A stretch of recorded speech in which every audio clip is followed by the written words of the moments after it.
are states of emergencies all along the coast, the flooding showing no mercy. Florence is making landfall after thrashing the Carolinas all night long. Forecasters are warning that Florence's storm surge is life-threatening and will be even worse at high tide later this morning. In North Carolina, the relentless flooding spurring rescue after rescue. It is the Sanford Dam, built in the 1960s. It hadn't collapsed with any of the prior storms.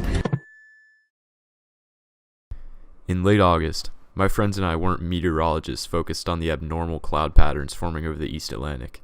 We were simply teenagers, having fun at a Parmalee concert in the warm southern air of Raleigh, North Carolina. Day in, day out, I was having a blast in college. And who the heck checks the weather when you're busy doing intramurals, clubs, rigorous coursework, and having spontaneous 2 a.m. adventures? I'll go and skateboard in the rain because it's fun. Oh, and by now, Florence is a major hurricane cruising towards the East Coast.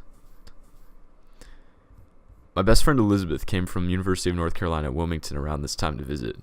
She was scared. Meteorologists were talking huge surges, evacuations, and power outages.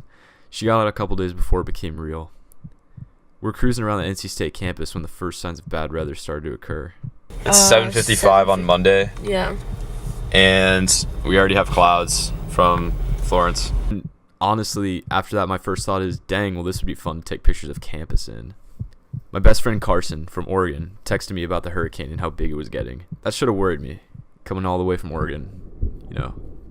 I should mention now that it turned into a Category 4, getting precariously near the coast of North Carolina, Virginia, and South Carolina.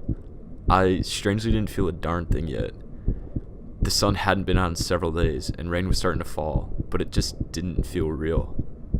I was in the middle of the state, safe and sound, insulated by the reality of what was about to hit the beach of Carolina. Then, it happened. These boats, thrown from their docks, found near railroad tracks. Dozens of cars filled up flooded parking lot, warning residents of the floods still to come. It's really heartbreaking because I don't really have a home to go to now. I have keys and my rent is paid, but I don't have a home. Rescue more than 450 stranded people from flash floods here.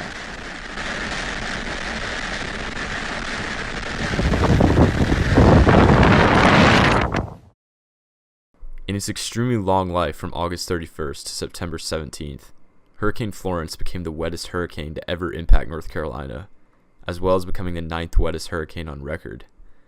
This combination of high winds and low pressure made for a wave of flooding and destruction that started on Wrightsville Beach.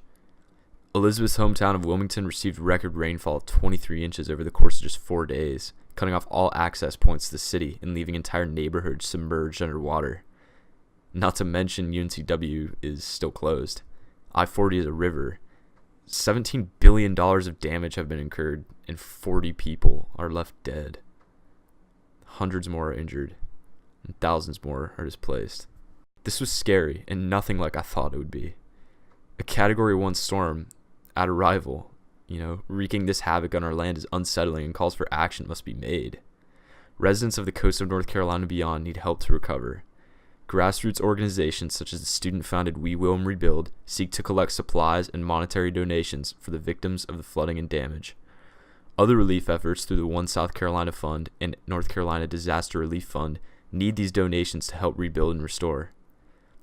So, I have a challenge. Ask yourself what you can do right now. Those less fortunate than us are counting on us to restore peace and rebuild livelihoods in the wake of this tragedy. Let's go.